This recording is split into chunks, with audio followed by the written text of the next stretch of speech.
We want things. And Kabbalah explains why that is, but we want things, whether it's a car or a spiritual development, right? We want things. We're like a vessel. And yes, the idea is not to negate that. Some spiritual disciplines or pathways have you give up everything, let go, don't desire anything. Law says, no, we have a desire. It's very realistic.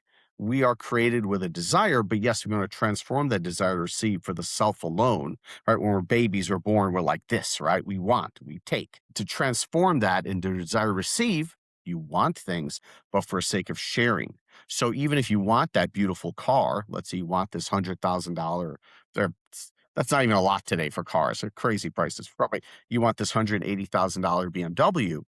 Why do you want it? Do you want it for some sort of ego gratification? Or maybe let's say you want to show people that you can be spiritual and be rich, right? And you want to show people that you can be on the spiritual path and also have wealth, right? So you want to demonstrate it by driving a $180,000 car and to show that, Creator wants to give you everything. You can be spiritual, you can run a podcast with 1 million followers, talk about spirituality and drive a big car, a nice car.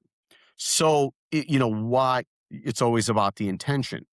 And so, yes, everything we do, I started by saying that we're here to transform ourselves. But yes, when we can really transform that desire to receive for the self alone, it will affect everybody.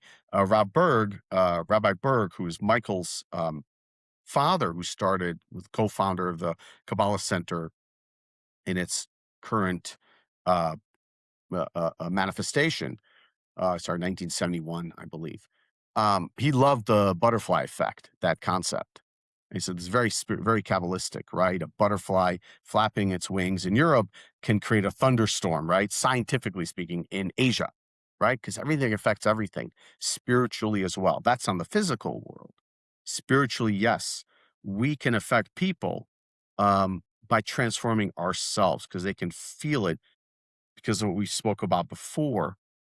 you know, when we transform ourselves, our soul is complete sharing. Our soul understands that's about sharing and love, and there's no separation between you and I and everybody else. So when we do that, our when we transform in a subtle way, on a metaphysical level, we're affecting everybody around us. And yes, of course. And then when people start learning that, see, a lot of people, like you said, some people find Jesus and they become so into Jesus. And there's nothing wrong with that. That's their way. A lot of people, when they find Kabbalah, they start, oh, I got to share. So they start sharing, but they haven't worked on themselves.